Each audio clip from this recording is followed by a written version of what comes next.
तो आज हम डिपॉजिट अपना चैप्टर स्टार्ट कर रहे हैं। जी sir. Deposit under the debt capital. Companies act के अंदर अगर मैं डिपॉजिट की बात करूं, कंपनीज एक्ट के अंदर सेक्शन 73 से लेकर सेक्शन 76 तक, कंपनीज एक्ट के अंदर सेक्शन 73 से लेकर सेक्शन 76 तक बात करता है डिपॉजिट की। क्लियर है? इसके साथ हम बात करेंगे company acceptance of deposit rule. इसमें कुछ एक्सेप्टेंस ऑफ डिपॉजिट रूल्स की बात करेंगे। समझ आ गई? क्लियर है? अब ये तो बात होगी ओवरव्यू की। यहां से शुरू करते हैं। मीनिंग क्या होता है डिपॉजिट का? कंपनीज एक्ट के अंदर सेक्शन 2 क्लोज 31 है। सेक्शन 2 क्लोज 31 ऑफ द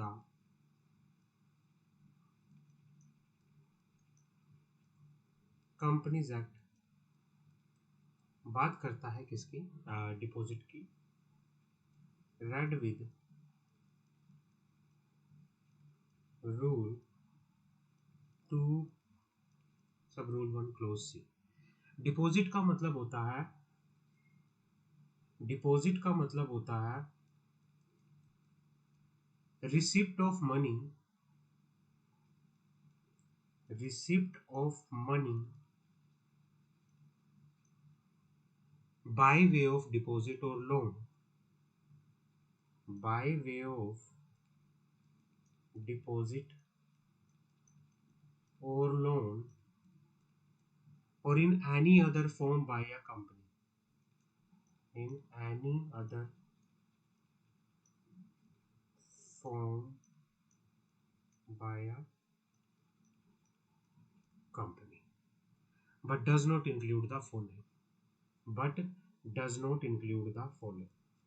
ये कहना चाह रहा है कंपनी कोई भी पैसा रिसीव करती है डिपॉजिट की फॉर्म में, लोन की फॉर्म में, या कोई भी पैसा रिसीव करती है उसे डिपॉजिट कहते हैं। और डिपॉजिट के अंदर क्या इंक्लूड नहीं होता वो बात करते हैं। सबसे पहले any amount receive from central government, state government. अगर कंपनी कोई पैसा स्टैंड के कहाँ से रिसीव करती है, कोई पैसा या कोई गारंटी सेंट्रल गवर्नमेंट से, स्टेट गवर्नमेंट से, लोकल अथॉरिटी से, स्टैट्यूटरी अथॉरिटी से, अगर इनसे किसी पार्लियामेंट से या लेजिस्लेचर से कोई स्टैट्यूटरी अथॉरिटी जो सेटअप थी, अगर इनसे रिसीव करती है तो वो डिपॉजिट की डेफिनेशन में नॉट इंक्लूड होगा। क्लियर है?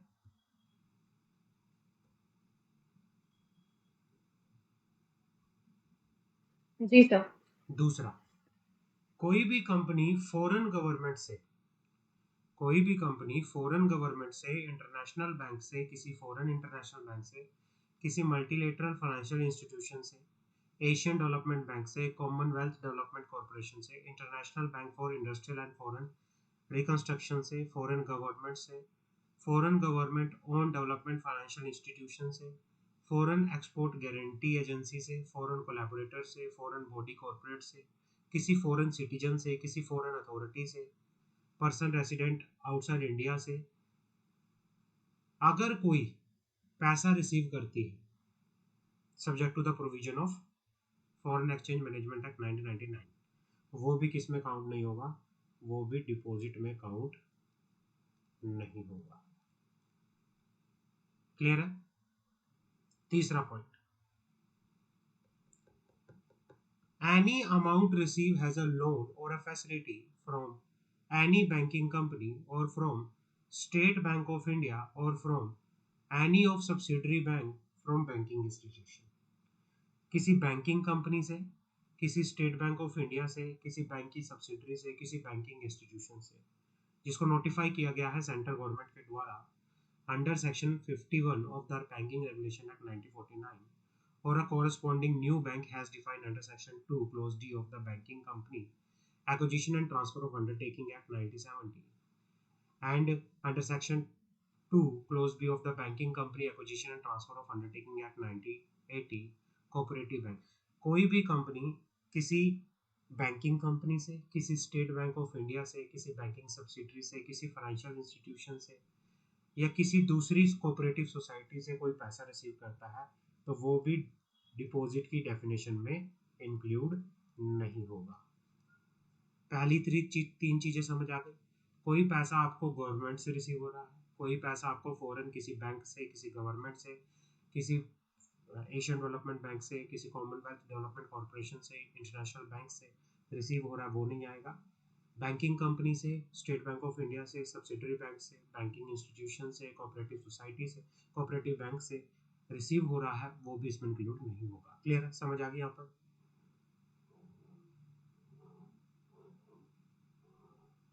Yes, sir. जी sir. Okay. Fourth point, any amount receive as a loan और financial assistance from public financial institution notified by the central government in this behalf in consultation with the Reserve Bank of India or any regional financial institution or insurance company or scheduled bank as defined in the Reserve Bank of India Act 1934। कोई भी company कोई भी पैसा receive कर रही है किससे, financial assistant ले रही है किसी पब्लिक फाइनेंशियल इंस्टीट्यूशन से, तो वो भी किस में नहीं आएगा, वो भी डिपॉजिट की डेफिनेशन में नहीं आएगा, नॉट इंक्लूड। डिपॉजिट की डेफिनेशन में ये चीजें जो डिस्कस की जा रही है ये नहीं आएंगी, इससे अलग कोई भी चीज है वो सब डिपॉजिट की डेफिनेशन में आएगी। क्लियर है?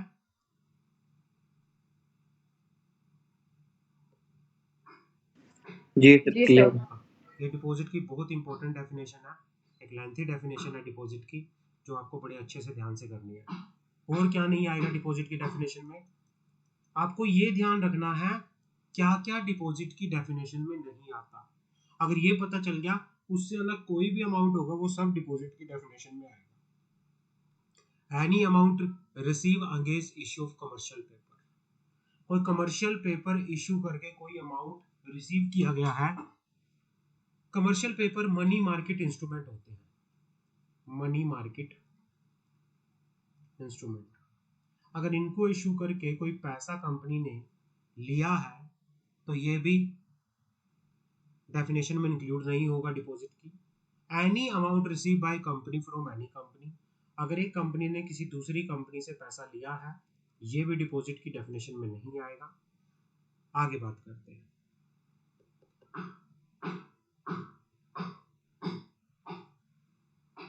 Any amount receive and held person to offer made in accordance with the provision of the act towards subscription of security including share application money or advance toward allotment of security pending allotment so long as such amount is appropriated only against the amount due allotment of the security applied for। ये कहना चाह रहा है कोई भी पैसा company ने raise किया है बाय इश्यू ऑफ शेयर तो वो भी किस में नहीं आएगा, डिपॉजिट में नहीं आएगा, लेकिन इसकी कुछ एक्सेप्शन है। एक्सेप्शन ये कहना चाह रहा है कि भाई if the security for which application money advance for which security was receive, अगर जो एप्लीकेशन मनी हुई थी उसके अगेंस्ट अलॉटमेंट अगर 60 डेज के अंदर अंदर नहीं हुई from the date of receipt of application money और advance money for such security such application money और advance is not refund to subscriber within 15 day from the completion of 60 day, और अगर उसको 15 दिन के अंदर अंदर रिफंड नहीं किया गया पैसे को तो हम उस पैसे को डिपॉजिट मान लेंगे। क्लियर है, समझ आ गई, एक्सेप्शन समझ आ गई। अच्छा मैं आपको जर्नली पूछता हूं, जर्नल अगर company issue of share, issue of security के थ्रू पैसा रेज कर रही है तो क्या वो डिपॉजिट में आएगा या नहीं आएगा? जर्नल रूल क्या कहता है, डिपॉजिट में आएगा या नहीं आएगा? अगर कंपनी इश्यू ऑफ सिक्योरिटी के थ्रू पैसा रेज कर रही है तो जर्नल रूल के तहत वो डिपॉजिट के डेफिनेशन में आएगा या नहीं आएगा?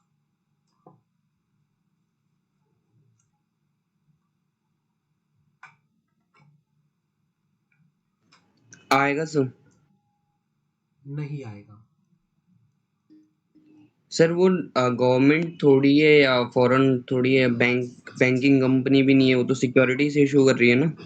अरे ये सारी ब्रदर, ये जितना भी पढ़ते जा रहे हैं ना हम, ये पूरी टेबल, ये जो डिपॉजिट की तो हाँ डेफिनेशन सर। यही है। Deposit include any sum of money receive by way of deposit और लोन और any other form, but does not include, और डज नॉट इंक्लूड में ये पूरी टेबल है। अभी तो चल रही है डेफिनेशन, अभी तो हम बात ही कर रहे हैं, ये सारी डेफिनेशन है। तो ये लंबी डेफिनेशन है एक डिपॉजिट की, अभी तो इसमें ये भी आ रहा है, ये आगे चल रही है। जनरल रूल कहता है कि कंपनी अगर इश्यू ऑफ शेयर के थ्रू पैसा ले रही है तो वो तो शेयर्स है, वो डिपॉजिट का पार्ट नहीं है, वो थोड़ी लोन थोड़ी है। लेकिन कंपनी को जब एप्लीकेशन मनी रिसीव हुई तो कंपनी लो कहता है 60 डेज के अंदर अंदर शेयर होल्डर को अलॉटमेंट करनी पड़ेगी। कंपनी ने नहीं की तो आफ्टर 15 दिन के बाद उसको इंटरेस्ट के साथ पैसा रिफंड करना पड़ेगा। अगर कंपनी ने नहीं किया तो उस पैसे को हम डिपॉजिट मान लेंगे। समझ आ गई? क्लियर ओके है? सर। हाँ, तो ये आता है कि भाई वैसे तो नहीं कंसीडर किया जाएगा, लेकिन अगर ऐसी सिचुएशन आई तो हम डिपॉजिट कंसीडर कर लेंगे। क्लियर है?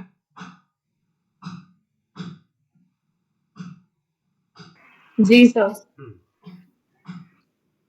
आगे बात करते हैं।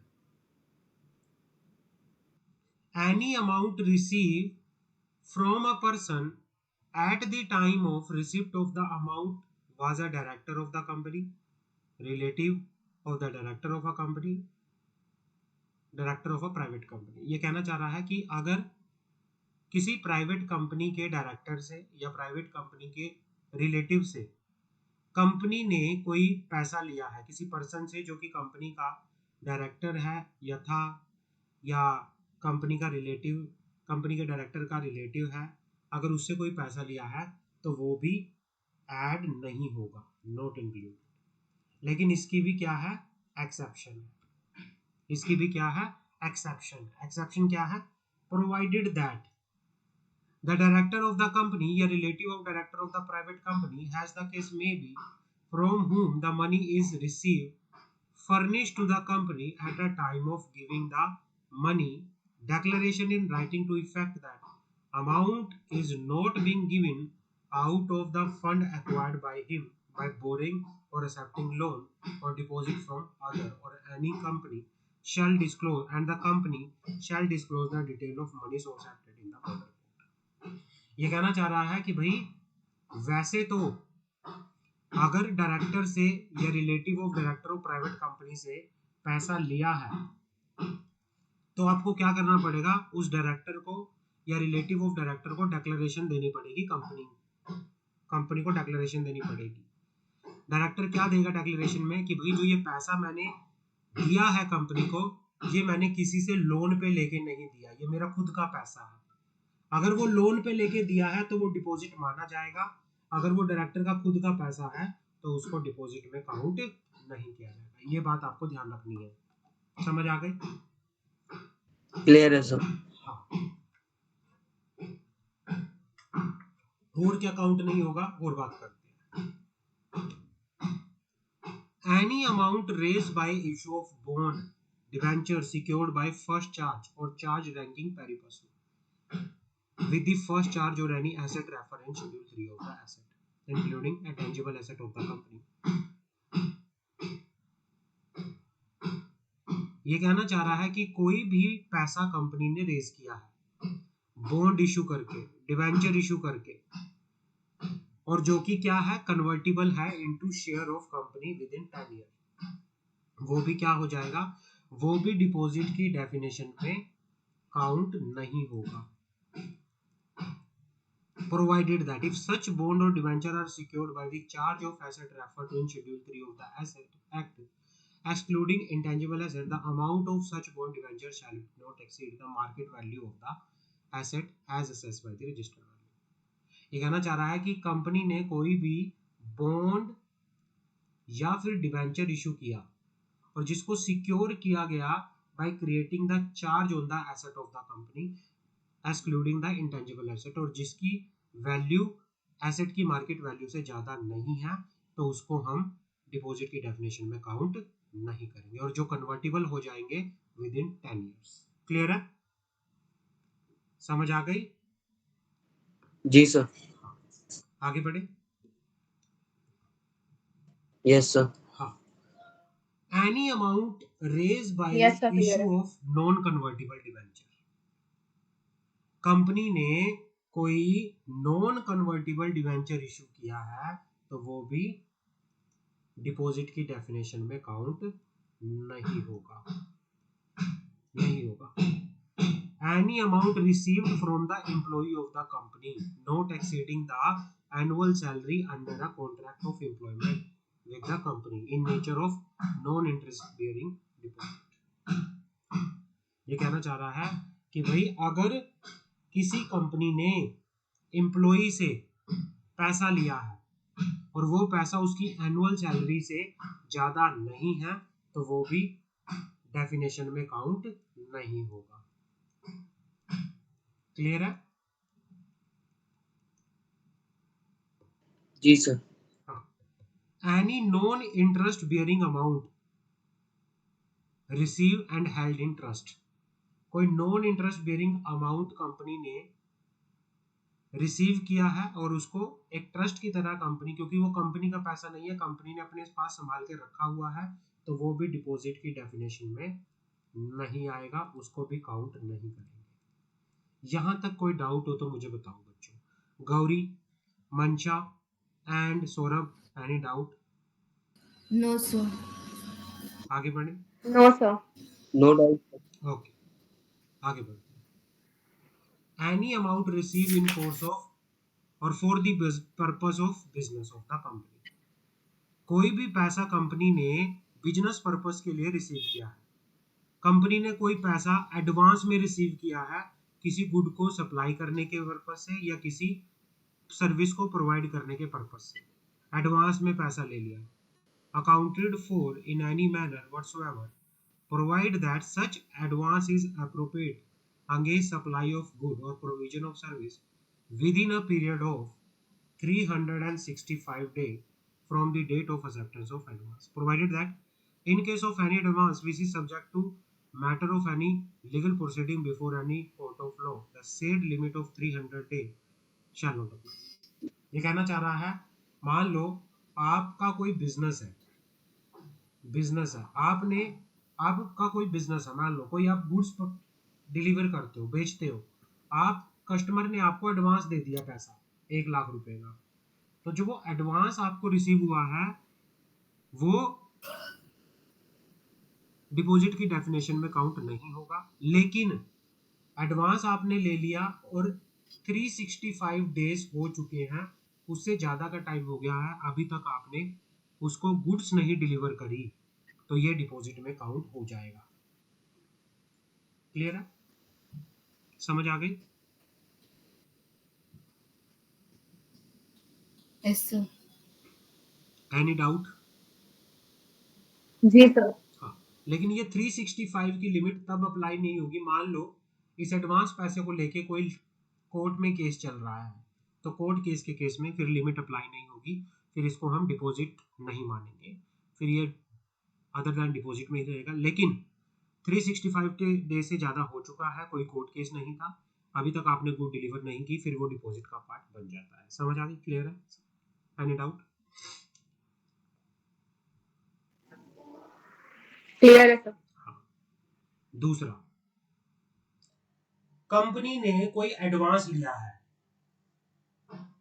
accounted for any manner whatsoever received in connection with the consideration for immovable property under agreement or arrangement, provide that advance is adjusted against the property in accordance with the term of agreement or arrangement।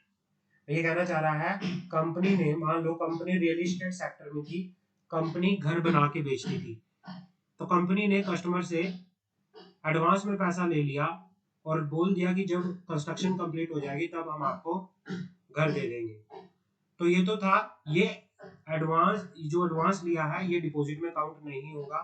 लेकिन अगर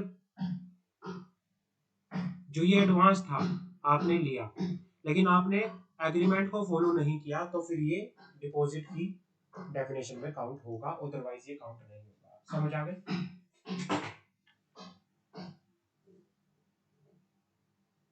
clear है? मनशा, Saurabh Yes, sir. समझ आ रहा है भाई?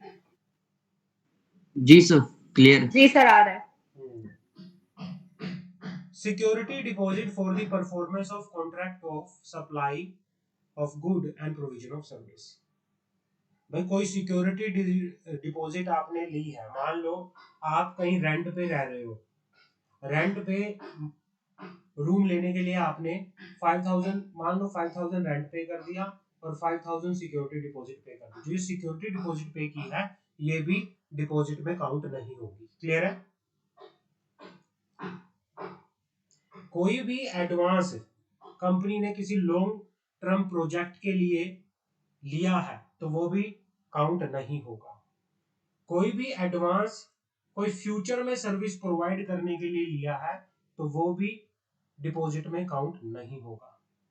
कोई भी एडवांस अलाउ किया गया है किसी सेक्टोरल रेगुलेटर के द्वारा तो वो भी काउंट नहीं होगा। या कोई भी एडवांस आपने एज ए सब्सक्रिप्शन लिया हुआ है तो वो भी किसमें काउंट नहीं होगा। मान लो जैसे हम सब्सक्रिप्शन ले लेते हैं, हम इलेक्ट्रिसिटी का सब्सक्रिप्शन ले लेते हैं, हमने कोई जैसे अमेजोन का सब्सक्रिप्शन ले रखा है, एडवांस में पैसा दे देते हैं, आपने कोई सब्सक्रिप्शन देके एडवांस देके पैसा कोई किया तो वो भी डिपॉजिट में काउंट नहीं होगा। यहां तक कोई डाउट हो तो मुझे बताओ।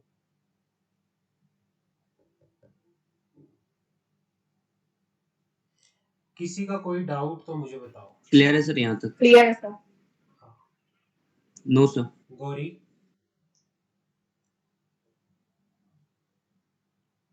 Clear, sir. Any amount brought in by the promoter of the company by way of unsecured loan। Company ने, भाई ये कहना चाह रहा है कोई भी पैसा कंपनी के प्रमोटर ने लिया हुआ है bye way of unsecured loan. Clear है? तो वो भी क्या नहीं आएगा, डिपॉजिट की डेफिनेशन में नहीं आएगा। उसके लिए कुछ कंडीशंस हैं। कंडीशन क्या है? The loan is brought in pursuance of the stipulation imposed by lending institution on the promoter to contribute such finance. ये कहना चाह रहा है कि भाई कोई भी लोन जो लिया गया है वो हैज पर द कंडीशन, स्टिपुलेशन का मतलब होता है terms and condition, impose by the lending institution, कोई भी बैंक के द्वारा ऑन द प्रमोटर, उसके तहत लिया गया है।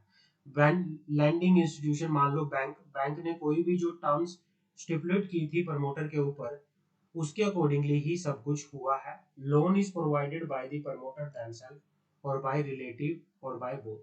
कि भाई कोई भी लोन प्रमोटर के द्वारा दिया गया है तो प्रमोटर के द्वारा कोई भी लोन लाया हुआ कंपनी में अनसिक्योर्ड लोन तो वो डिपॉजिट में नहीं होगा अगर वो as per the term of bank, as per जो या लोन प्रमोटर ने प्रोवाइड किया है या प्रमोटर के रिलेटिव ने प्रोवाइड किया है तो उन्होंने मिलकर प्रोवाइड किया है। And the exemption under such clause shall be available only till the loan of financial institution और bank are repaid and not to thereafter. कि ये कब तक रहेगी? जब तक कि आप जो ये एग्जम्पशंस है ये कब तक मिलेगी? जब तक कि बैंक और फाइनेंशियल इंस्टीट्यूशन का पैसा आप रीपे नहीं कर देते तब तक ये सारी कंडीशन रहेंगी, तब तक इसको डिपॉजिट की डेफिनेशन में नहीं रखेंगे। मतलब ये सिंपली कह रहा है कि अगर कोई भी लोन प्रमोटर ने प्रोवाइड किया है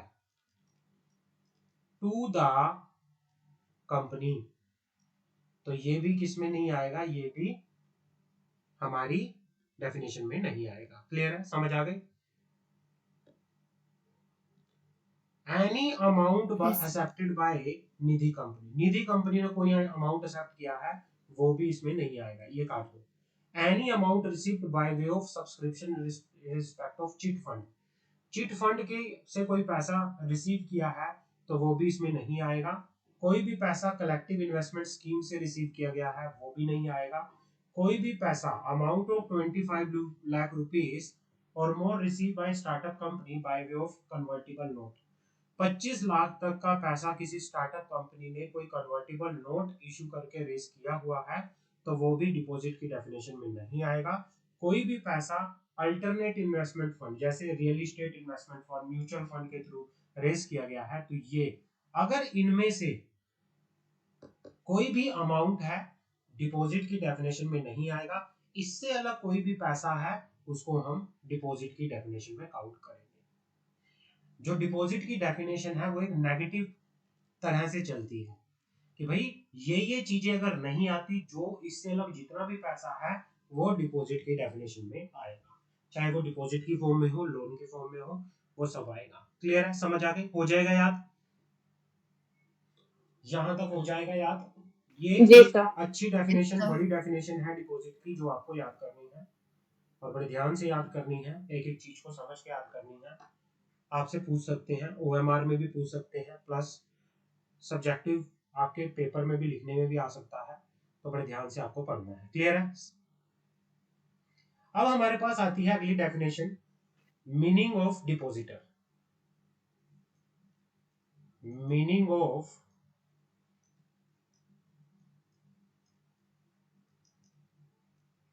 डिपॉजिटर का मीनिंग क्या है?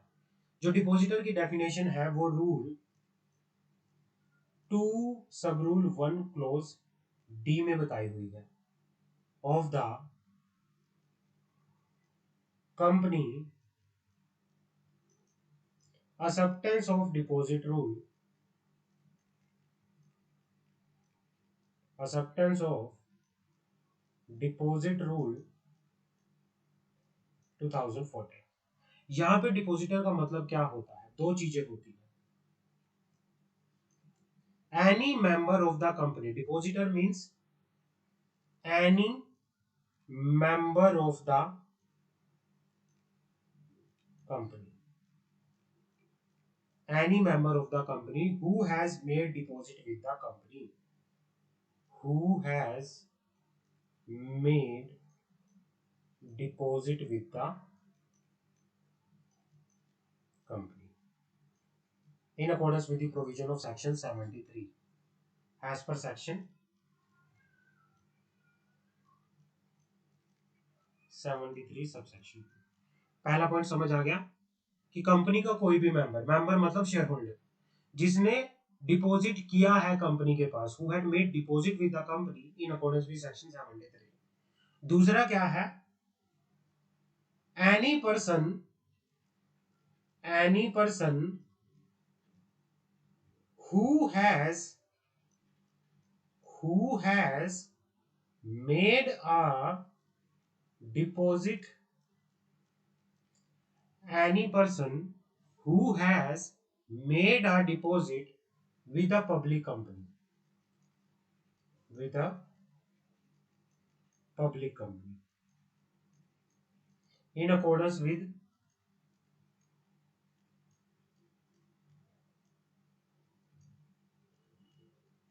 Section 76 of the companies act.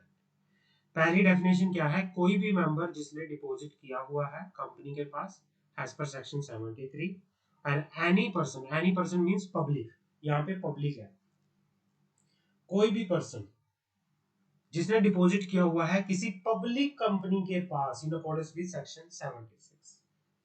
Clear है? तो ये होती है डिपॉजिटर की definition. Any doubt? No sir. No sir. आगे बढ़े।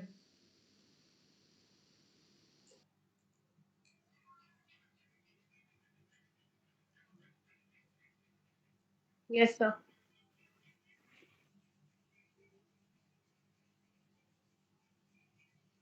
अब आता है एलिजिबल कंपनी की डेफिनेशन। जो ये 76 बात करता है, यहाँ पे क्वेश्चन आता है, can a company accept deposit from the public? क्या एक कंपनी पब्लिक से डिपॉजिट एक्सेप्ट कर सकती है? Yes, but only a eligible company, only an eligible company. सिर्फ एक एलिजिबल कंपनी पब्लिक से डिपॉजिट एक्सेप्ट कर सकती है, अदरवाइज कंपनी पब्लिक से डिपॉजिट एक्सेप्ट नहीं कर सकती। क्या एक कंपनी मेंबर से डिपॉजिट एक्सेप्ट कर सकती है? यस, कोई भी कंपनी हो, चाहे वो प्राइवेट कंपनी हो चाहे वो पब्लिक कंपनी हो, वो अपने मेंबर से डिपॉजिट एक्सेप्ट कर सकती है, लेकिन पब्लिक से डिपॉजिट सिर्फ एक एलिजिबल कंपनी ही एक्सेप्ट कर सकती है। समझ आ गई? क्लियर है?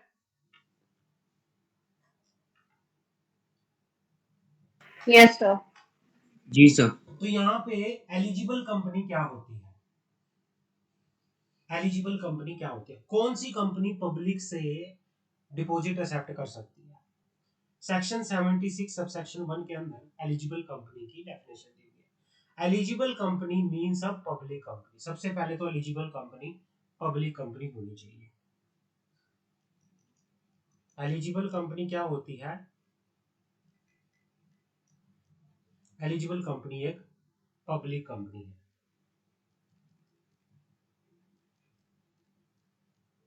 जिसकी नेटवर्थ जो है, नेटवर्थ कितना है? 100 करोड़। जिसका नेटवर्थ जो है कम से कम not less than 100 crore and turnover is not less than, turnover is not less than 500 crore.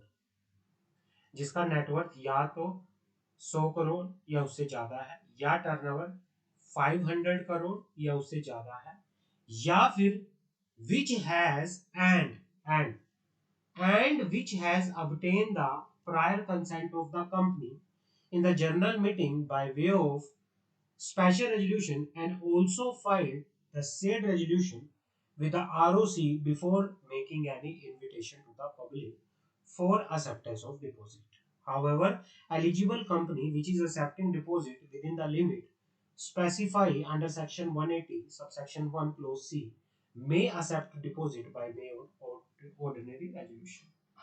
ये कहना चाह रहा है कि एलिजिबल कंपनी वो कंपनी होती है जिसकी नेटवर्थ 100 करोड़ की है या टर्नओवर 500 करोड़ का है और जिसने इनविटेशन देने से पहले, पब्लिक में डिपॉजिट एक्सेप्ट करने के इनविटेशन देने से पहले वो स्पेशल रेजोल्यूशन पास किया है और उसकी कॉपी आरओसी में फाइल की है। लेकिन अगर एक company within the limit, अगर eligible company within the limit of section 180 subsection 1 clause c, अगर इसके अकॉर्डिंगली रिसीव कर रही है, डिपॉजिट एक्सेप्ट कर रही है, तो उसके लिए स्पेशल रेजोल्यूशन की जरूरत नहीं है, ऑर्डिनरी रेजोल्यूशन पास होके भी आप कर सकते हो। एलिजिबल कंपनी की डेफिनेशन में किसी का डाउट हो तो मुझे बताओ। Any doubt in the eligible company? Any No, doubt? sir. No sir. No, sir. Prohibition on acceptance of deposit from the public. Prohibition on acceptance of deposit from the public. In term of section 73 subsection 1 of the Companies Act, on or after the commencement of Companies Act, this act का मतलब Companies Act 2013, no company shall invite, accept, renew deposit under the Companies Act from the public except eligible company. ये सिर्फ eligible company को छोड़कर, अगर हम सिर्फ eligible company को छोड़ दें, बाकी कोई भी कंपनी पब्लिक से डिपॉजिट एक्सेप्ट नहीं कर सकती, रिन्यू नहीं कर सकती, इनवाइट नहीं कर सकती। समझ आ गई? क्लियर है?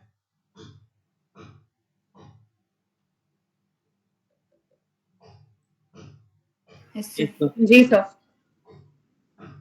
प्रोविजन ऑफ सेक्शन 73 किसके ऊपर एप्लीकेबल नहीं होते? कौन कौन सी कंपनीज के ऊपर डिपॉजिट के प्रोविजंस एप्लीकेबल नहीं होते? प्रोविजन ऑफ सेक्शन 73 किस किस पर एप्लीकेबल नहीं होते? पहला, एक बैंकिंग कंपनी पे, एक non banking financial company as defined under the reserve bank of India act, एक housing finance company as defined registered with National Housing Bank established under the National Housing Bank Act 1987. Such other company has the central government may, after consultation with the Reserve Bank of India, specify in this behalf. तो एक banking company, एक NBFC, एक HFC और such other company जिसको central government ने after the consultation with RBI specify किया है, तो इनके ऊपर, इन कंपनीज के ऊपर डिपॉजिट्स के प्रोविजंस एप्लीकेबल नहीं होते। क्लियर है? Any doubt?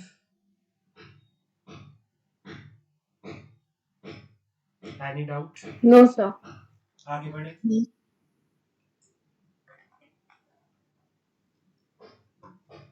अब आता है, अगर एक कंपनी मेंबर से डिपॉजिट एक्सेप्ट कर रही है, अगर एक कंपनी मेंबर से डिपॉजिट एक्सेप्ट कर रही है, तो उसके लिए क्या क्या टर्म्स एंड कंडीशन रहेंगी? Acceptance of deposit from member, acceptance of deposit from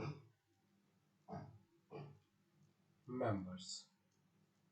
एक कंपनी अगर मेंबर से डिपॉजिट एक्सेप्ट कर रही है, तो उसके लिए क्या क्या टर्म्स एंड कंडीशन रहेंगी? Section 73 subsection 2.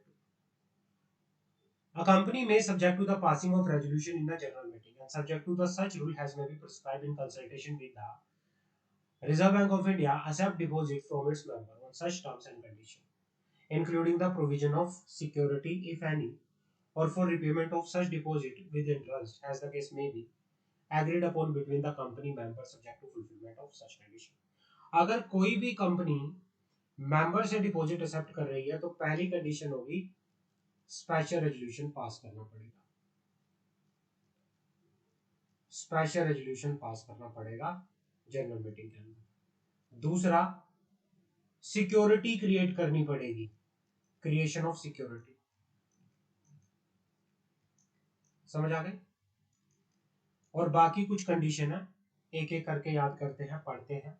यहां तक किसी का कोई डाउट हो तो मुझे बताओ।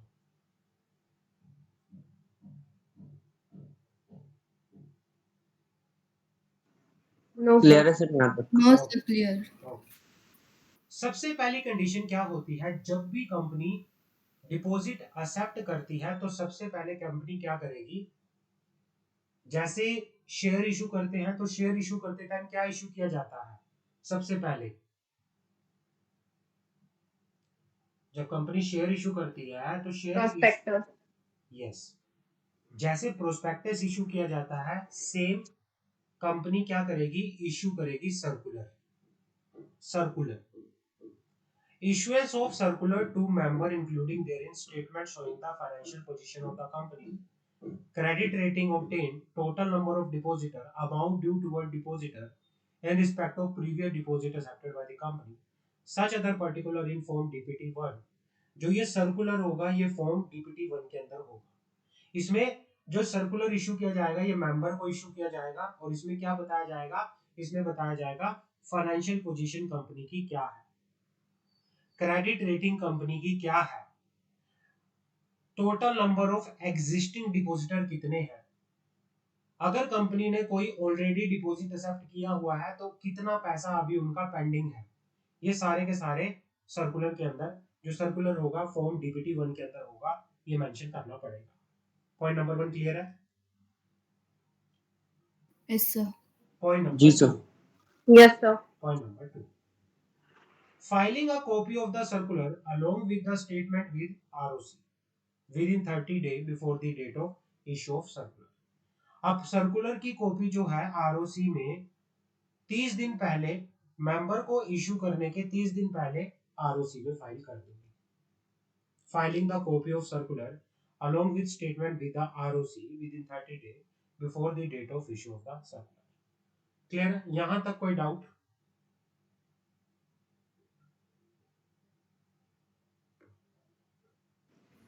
No, sir. अच्छा, डिबेंचर के केस में हम क्या क्रिएट करते थे?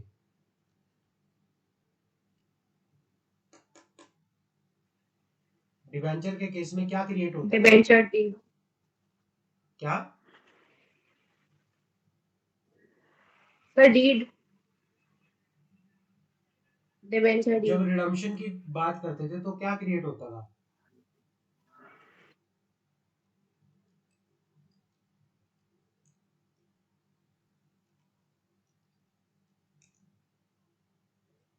डिबेंचर को रिडीम कहां से किया जाता था? हमने लास्ट क्लास में बात की है, डिबेंचर को रिडीम करने के लिए क्या क्रिएट किया जाता था? Gauri, can you tell me? DRR, DRR. DRR. ऐसे ही जैसे डिबेंचर रिडम्पशन रिजर्व क्रिएट होता था, ऐसे ही कंपनी डिपॉजिट रिपेमेंट रिजर्व भी क्रिएट करेगी। डिपॉजिट डिबेंचर के केस में कम से कम 15% आपको डिपॉजिट करना पड़ता था, लेकिन डिपॉजिट्स के केस में आपको 20%, जो भी ड्यूरिंग द ईयर जितने भी डिपॉजिट मैच्योर हो रहे हैं उसका डिपॉजिट जो है आपको 20% करना पड़ेगा। कब तक करना पड़ेगा? हर साल 30 अप्रैल या उससे पहले की कोई भी डेट है आपको करना पड़ेगा। क्लियर है?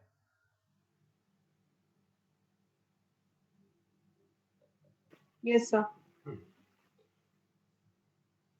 कंपनी सर्टिफिकेट भी देगी, certify that company has not commit default in the repayment of deposit accepted either before or after the commencement of Companies Act or payment of interest on such deposit, and where default has occurred the company made good the default within a period of and the period of 5 years has elapsed since the date of making the good the default। ये कहना चाह रहा है कि company certificate भी देगी और उसमें ये भी लिखेगी कि कंपनी ने डिपॉजिट्स की रिपेमेंट से रिलेटेड अगर एक्सेप्ट किए हैं कंपनीज एक्ट से पहले या बाद में, अगर उनमें कोई डिफॉल्ट कर रखा है, पहले तो कंपनी बताएगी नहीं कर रखा, अगर कर रखा है तो कंपनी उसको डिफॉल्ट को सही करेगी, और उस डिफॉल्ट को सही किए हुए 5 साल हो जाने चाहिए, तभी कंपनी दोबारा से डिपॉजिट एक्सेप्ट कर सकती है, अदरवाइज नहीं कर सकती। क्लियर है?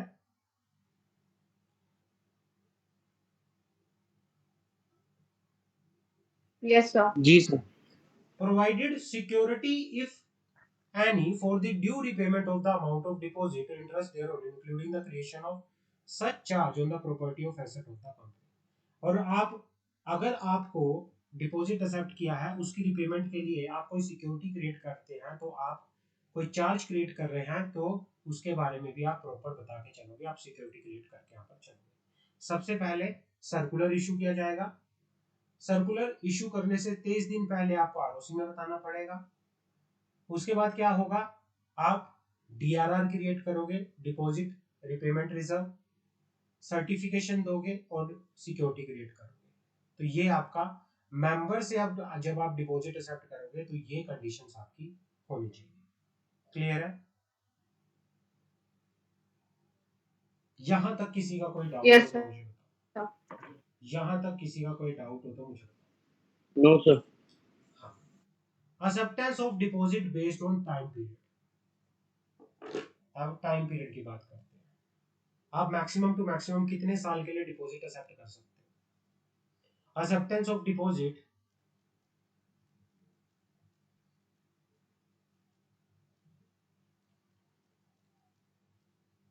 based on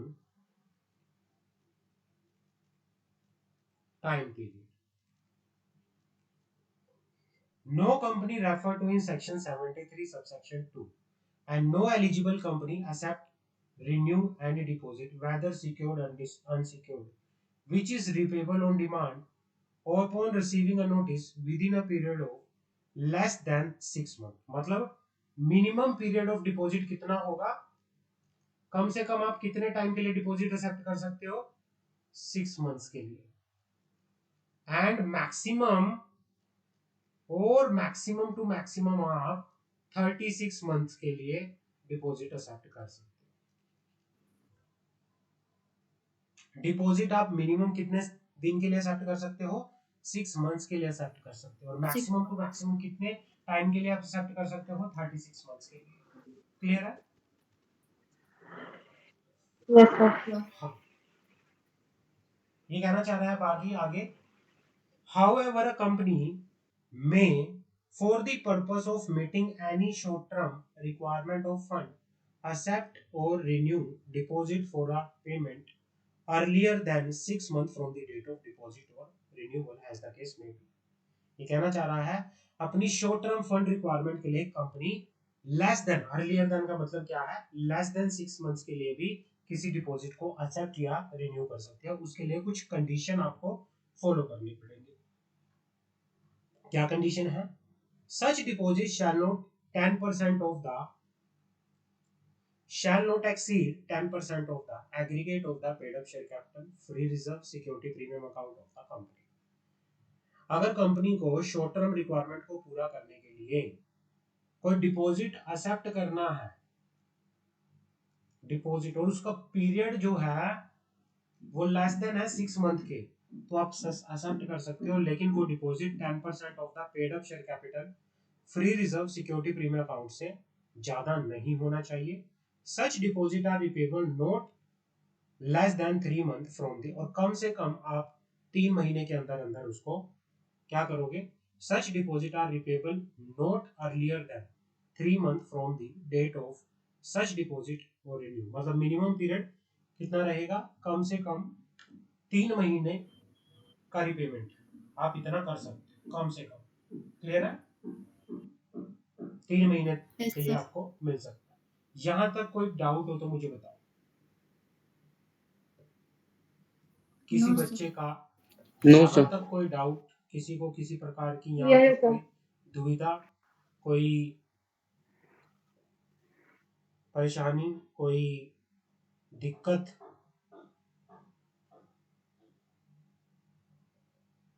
आगे बढ़े। Yes, sir. Acceptance limit for deposit, ये काट दो, यहां से पढ़ो, चार्ट पढ़ो, ये वाला इजीएस्ट। ये आपको पढ़ लिया, ऊपर वाला समझ आ जाएगा। पढ़े, करें शुरू?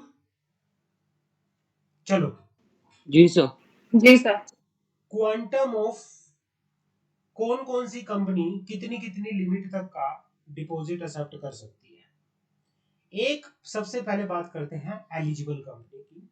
एलिजिबल कंपनी पब्लिक से कितना डिपॉजिट एक्सेप्ट कर सकती है और मेंबर से कितना डिपॉजिट एक्सेप्ट कर सकती है? एक एलिजिबल कंपनी अपने मेंबर से 10% तक का 10% of aggregate of paid up share capital free reserve and security premium account deposit accept कर सकती है। Mean maximum, maximum to maximum, ये मैक्सिमम लिमिट है, this is the maximum limit.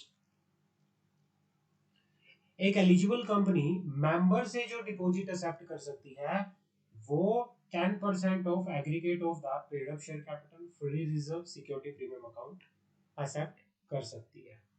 और एक एलिजिबल कंपनी पब्लिक से maximum to maximum 25% of the paid up share capital free reserve security premium account क्या कर सकती है?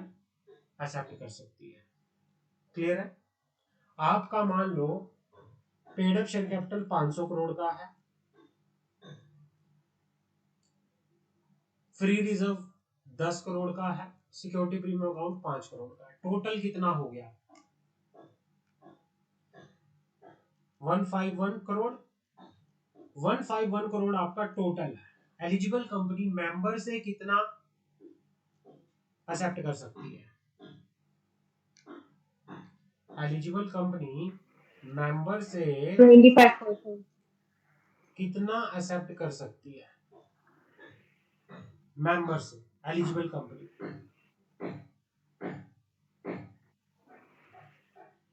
एक Sir, eligible- 10%.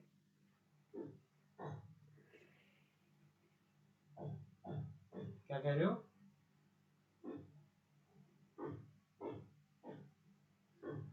10% आप एक्सेप्ट कर सकते हो। ठीक है? 10% आप एक्सेप्ट कर सकते हो। तो ये आपका होगा, और पब्लिक से 25 मैक्सिमम कर सकते हो। Company refer to in section 73 subsection normal company, non eligible company. एक नॉन एलिजिबल कंपनी मेंबर से maximum to maximum 35% of aggregate of paid up share capital, free reserve, security premium account ले सकती है, लेकिन public से नहीं ले सकती। समझ आ गई? एक गवर्नमेंट कंपनी अपने मेंबर से नहीं ले सकती, पब्लिक से ले सकती है डिपॉजिट 35%। क्लियर है? समझ आ जाएगा, याद हो जाएगा? Yes, जी sir. सर। कोई डाउट हो तो बताओ। No, sir. No, sir. Okay,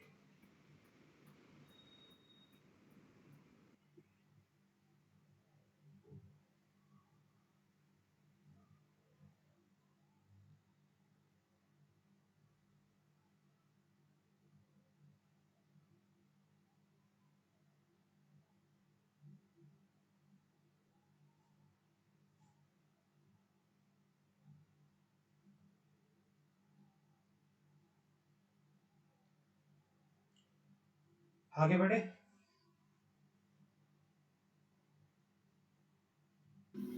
Yes, sir.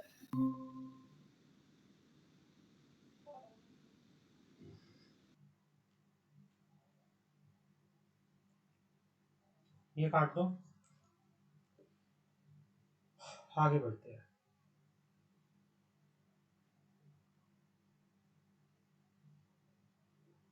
Interest on, interest rate कितना होगा डिबेंचर्स पे, इंटरेस्ट रेट कितना होगा, सॉरी डिपॉजिट्स पे इंटरेस्ट रेट कितना होगा।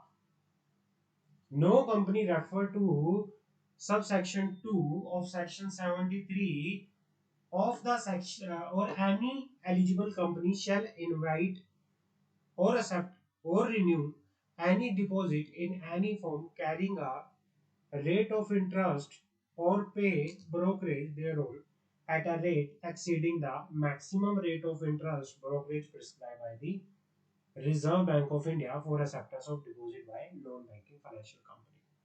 भाई जो रेट ऑफ इंटरेस्ट या रेट ऑफ ब्रोकरेज एक रिजर्व बैंक ऑफ इंडिया ने एक एनबीएफसी के लिए प्रिस्क्राइब किया है, तो कोई भी कंपनी, चाहे वो नॉन एलिजिबल कंपनी है चाहे वो एलिजिबल कंपनी है, उससे ज्यादा आपसे नहीं चार्ज करेगी। क्लियर है? आपसे ज्यादा नहीं चार्ज करेगी। यहां तक आप पढ़ो। यहां में कोई डाउट, यहां में कोई डाउट तो मुझे बताओ। कोई doubt?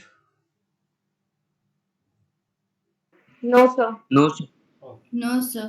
Right to alter term and condition.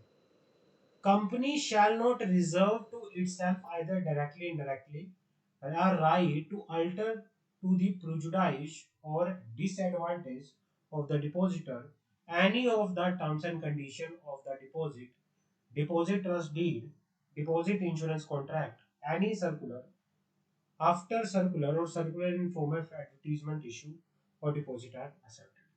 एक बार कंपनी ने जब सर्कुलर इशू कर दिया, when the company has accepted the deposit, company के पास राइट नहीं होगा किसी भी टर्म्स एंड कंडीशन को चेंज करने का।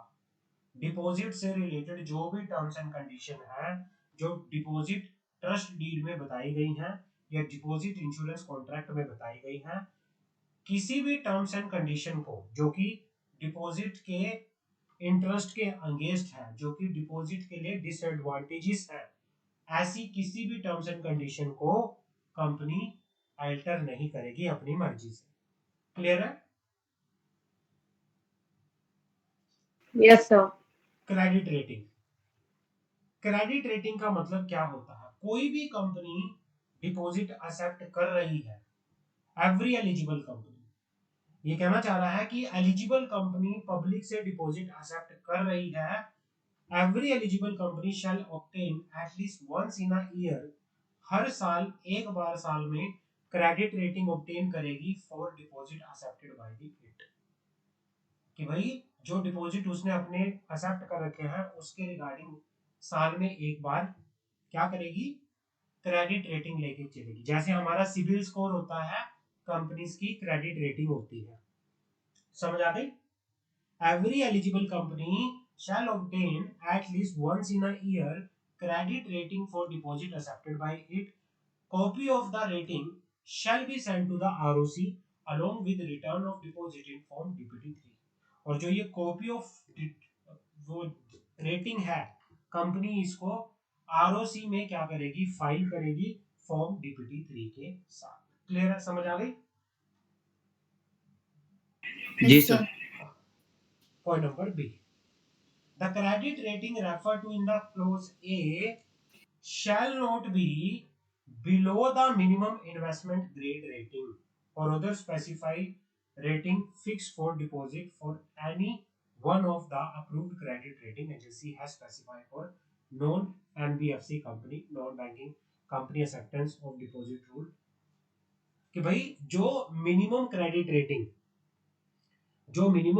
रेटिंग की भाई जैसे हम लोगों के लिए बता रखा है, हम इंडिविजुअल है, हमारे लिए बता रखा है कि अगर आपको लोन लेना है तो आपकी एक मिनिमम क्रेडिट रेटिंग इतनी होनी चाहिए।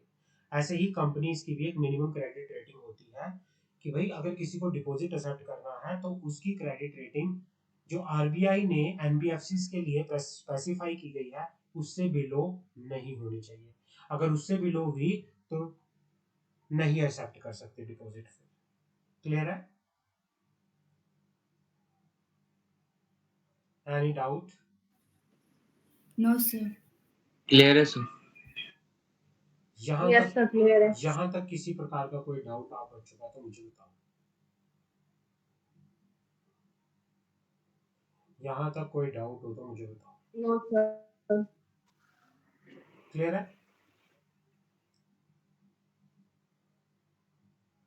Yes, sir.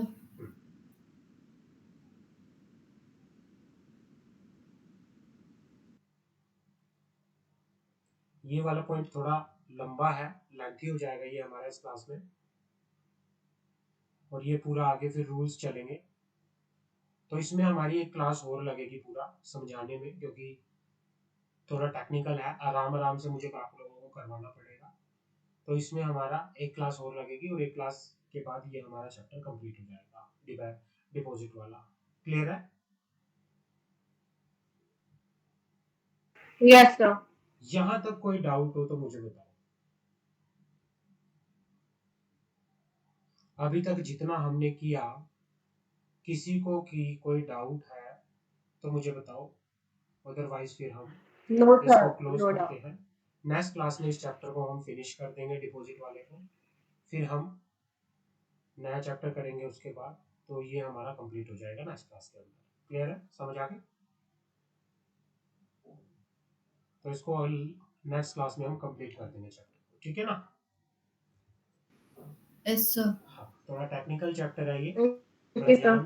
थोड़ा ध्यान से आप लोगों को पढ़ना है। टेक्निकल चैप्टर है,